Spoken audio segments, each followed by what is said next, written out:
This is Radio Free Hillsdale, 101.7 FM. I'm Scott Bertram, and with me today is State Senator Mike Shirkey, serving Michigan's 16th State Senate District. That's Branch, Hillsdale, and Jackson counties.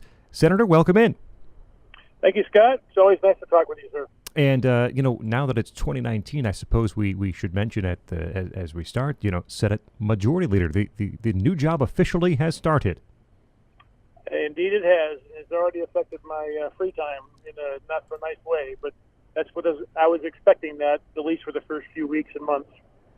Yeah, that makes sense. The new governor, Gretchen Whitmer, also now is in that office, and you, of course, as Senate Majority Leader, will be working closely with her, and sometimes against her. I just mean, obviously you'll be in close conversations with her on any number of issues.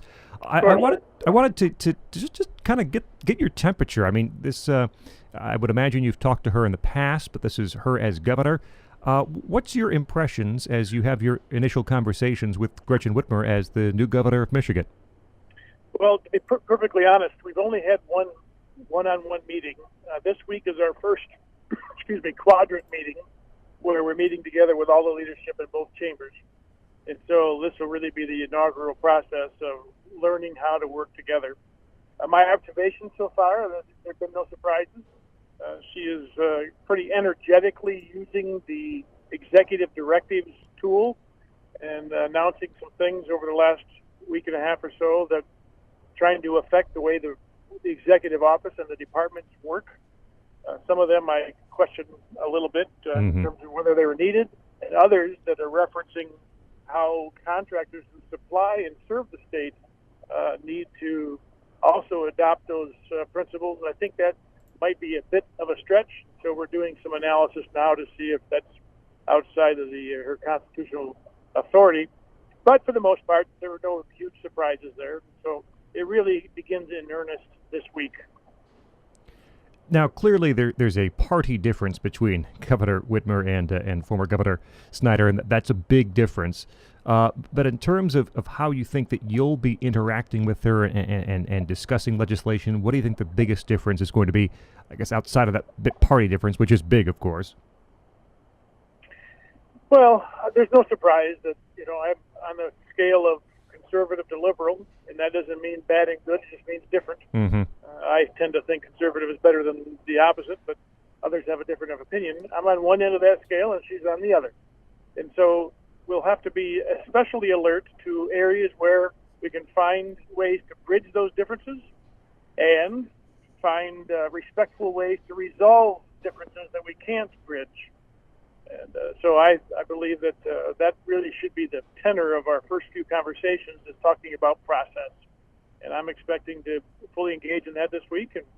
And I have committed to her to do my best to make sure she's not surprised about things. She has sent a similar message to me.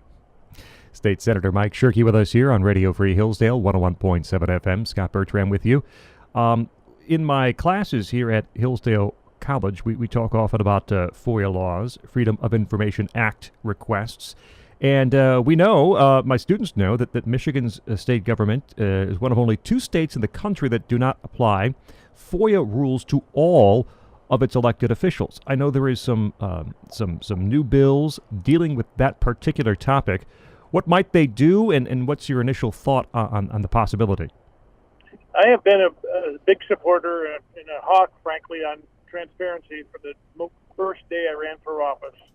And so I'm not differing from that at all. But there is a big but here. The changes in technology and how we communicate with one another, I believe, does affect how we should design FOIA laws. And for instance, there's a fair amount of negotiation and testing ideas that occurs in everybody's text messages and emails, personal emails and such. And I think there's room there for us to protect that process without including it into full FOIA-able type information. We have there is a balance. There's a very narrow path here, Scott, and I can tell you plenty of examples at the local government level, where FOIA, where citizens abuse the FOIA process and basically make taxpayers spend tens of thousands, if not hundreds of thousands of dollars in the aggregate, just trying to be a stinker. So there's a pathway here, but we got to be careful that we don't shut down communication that has helped streamline processes because of the technology, while also making sure that citizens have access to what really is happening and what they should have complete access to in government. So I would ask you to pose that question. In fact, invite me into your classroom, and I'd love to have that conversation in an open way with your classroom and just talk about what we can do, would be easy to do, and some of the things that I think would be problematic. What I'll summarize, I guess, kind of what you're saying is, I think we've all kind of been in meetings or in conversations in which someone said, "Hey, throw some ideas out. Any idea is a good idea. Don't worry about, feedback. I just want to know what you're thinking." Are those kind of things, and depending on the kind of device or the kind of communication being used, are those the sort of things that perhaps should not be covered by FOIA laws or should not be FOIA-able? That's a very good example of what I'm talking about. Very good. In other words, we don't want FOIA to have the unintended consequence of compromising communication. Right. And exploring ideas and challenging each other and so forth. So that's precisely what I'm talking about. State Senator Mike Shirkey serving the 16th State Senate District, Branch, Hillsdale, Jackson counties, and also the Senate Majority Leader at this point. I read something with a quote from you maybe a week or so ago, maybe less than that, as we look at the new session and what priorities will be.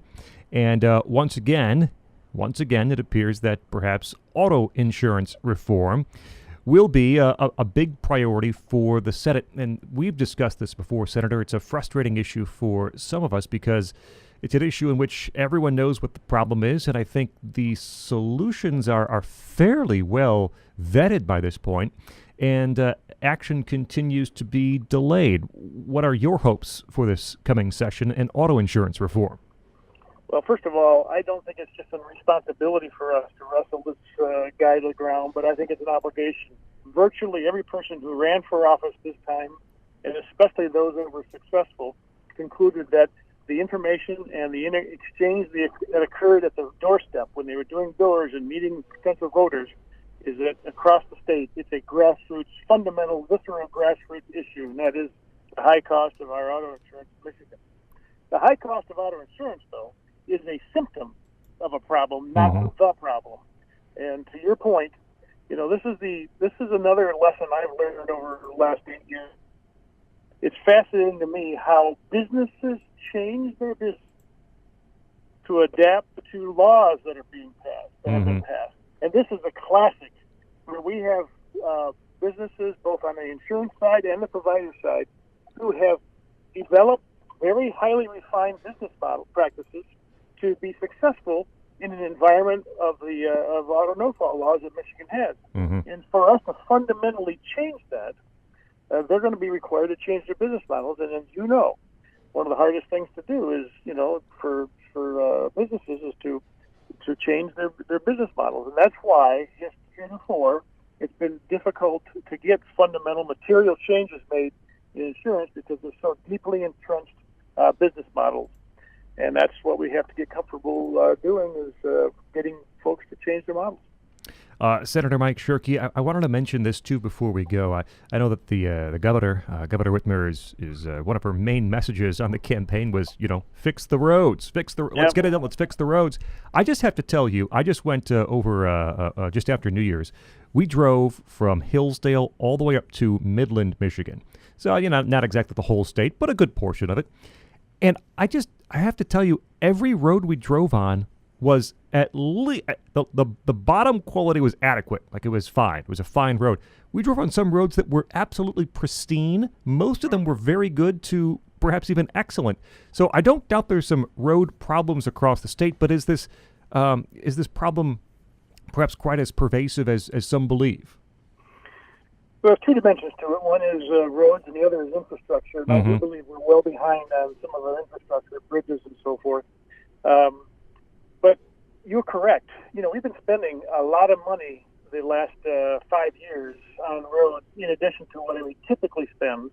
And at the end of 2020, we will be spending more than $1.2 billion per year more per year for perpetuity, or unless the legislature changes the law, than we have been historically.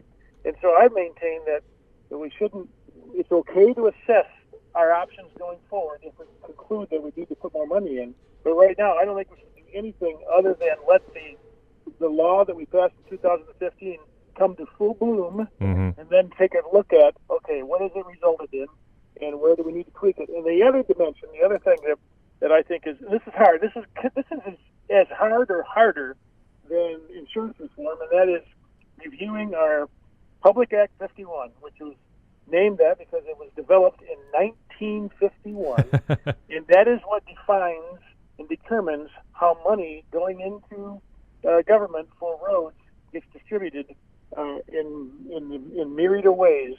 And you'd be surprised to find that a lot of money that goes into that Public Act doesn't necessarily end up with roads. And so, again, we got communities, municipalities across the state who have designed their systems based on Public Act 51. And if we're going to open that up to reform, a lot of folks are going to have to accept a new reality, and that's why the resistance is so high. All right. State Senator Mike Shirkey. You can find him online, senatormikeshirkey.com. Of course, on Facebook as well. Look for Senator Mike Shirkey, the 16th District. That's Branch, Hillsdale, and Jackson counties, and also the Senate Majority Leader. Senator, thank you so much for joining us. You're welcome, Scott. We'll see you in a couple weeks. State Senator Mike Shirkey there. I'm Scott Bertram. More conversations and interviews on our SoundCloud page or at radiofreehillsdale.com. I'm Scott Bertram on Radio Free Hillsdale 101.7 FM.